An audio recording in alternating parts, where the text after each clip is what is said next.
All right, let's get right into it. Today, we're taking a truly fascinating journey into the very heart of human motivation, the real nature of freedom, and honestly, the ultimate purpose behind coaching and personal development.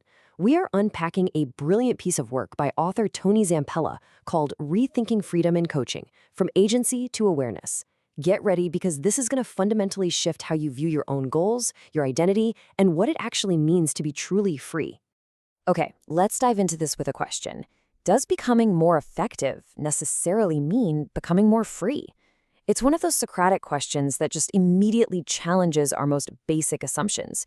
I mean, we're totally conditioned to believe that if we just get better at doing things, if we hit our targets, build better habits, become super decisive, we'll finally be free. But Zampella's work asks us to pause and basically reconsider that entire paradigm.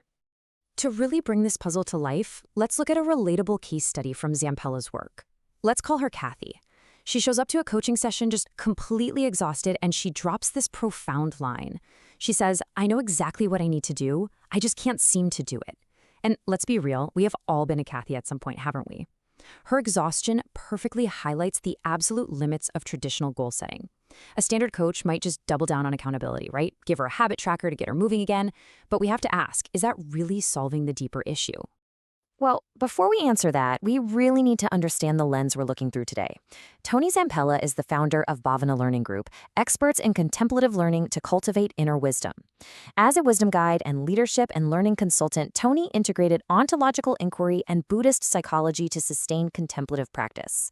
It's exactly this unique intersection, bringing together Western coaching and Eastern wisdom that lets us look way past surface-level productivity and right into the core of who we actually are. Which brings us to Section 1, the agency puzzle. What does it actually mean to be self-determined? So in Western coaching and leadership traditions, helping someone become the autonomous author of their own life, which we call agency, is pretty much seen as the ultimate finish line. It's considered the absolute highest ethical good a coach can provide. If we look at psychology today, agency is built on 4 interrelated capacities. First, you've got forethought, which is just setting the goal. Then implementation, actually taking the action. Third is self-management, so regulating your stress and emotions along the way. And finally, learning and adapting, where you adjust your strategy.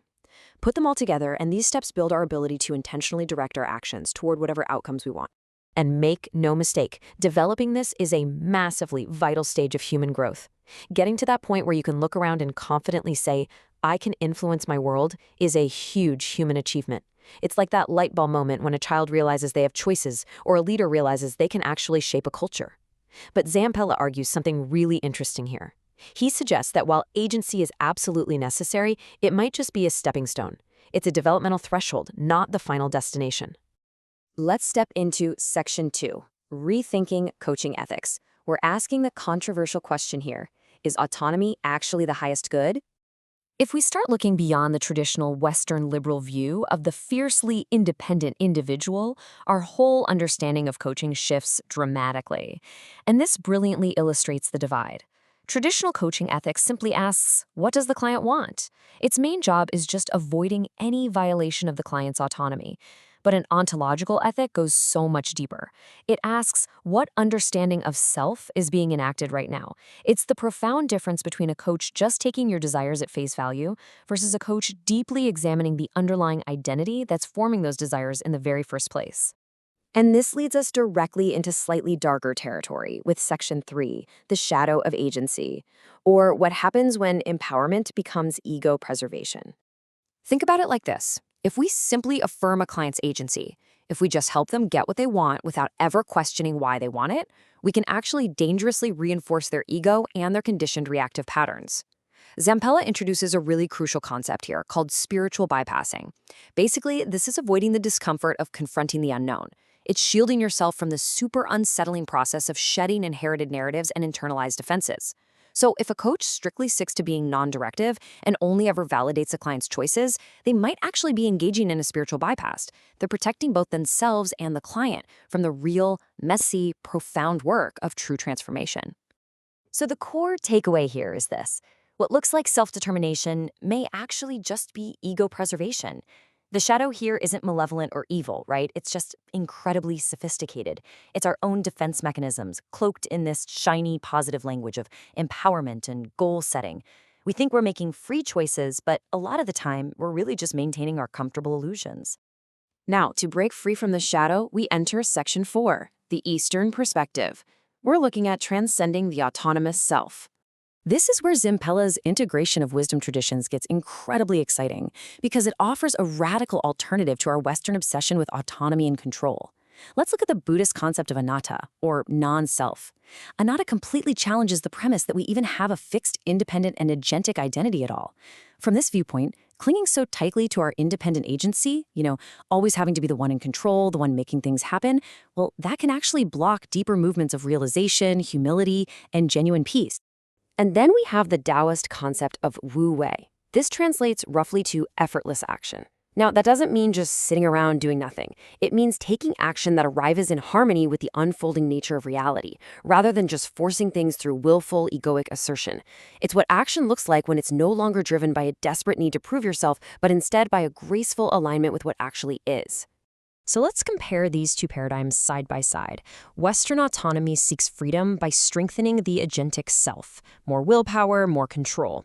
Non-dual realization, on the other hand, finds freedom through non-identification with the self that insists on having agency.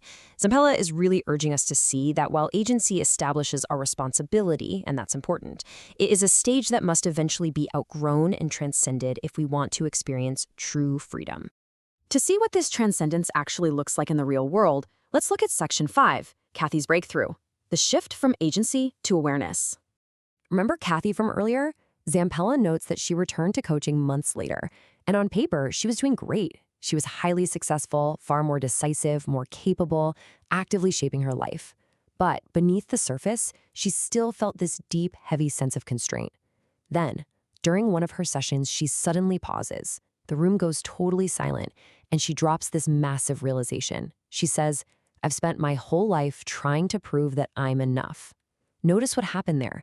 There was no new habit tracker, no new time management strategy. Kathy's freedom didn't come from a new technique. It came from finally seeing the invisible, exhausted identity that had been secretly running her entire life. And that brings us to the profound resolution of Kathy's story. Agency must ultimately yield to truth. While her ability to take action had definitely gotten stronger, her actual freedom only began when she saw clearly. True freedom occurs not when we enforce our will on the world, but when our hardened identity softens and we're finally able to meet reality exactly as it is. So, how do we actually put this all into practice? Let's move into Section 6, Cultivating True Awareness, an Ethic of Awakening. Zampella's framework asks leaders and coaches to adopt an entirely new ethical orientation, moving away from just managing behaviors and towards conscious service. He outlines 4 pillars for this new ethic of awareness. First, inner practices for the coach. So, doing the shadow work to clear your own perception. Second, a commitment to non-attachment. This means helping clients see where their desires come from, not just helping them get what they want. Third, a deep responsibility for presence, recognizing that a coach's energetic steadiness and state of consciousness matter just as much as their professional conduct. And finally, an awareness of suffering and its causes. Basically, meeting pain with truth and compassion rather than trying to bypass it with inflated goals. Which leaves us with this controversial yet absolutely profound takeaway. Preserving the client's autonomy is not always the highest good. Just let that sink in for a second. Sometimes the absolute greatest service you can offer someone, or honestly even offer yourself, is to gently, compassionately guide them beyond the safe, comfortable boundaries of their known self.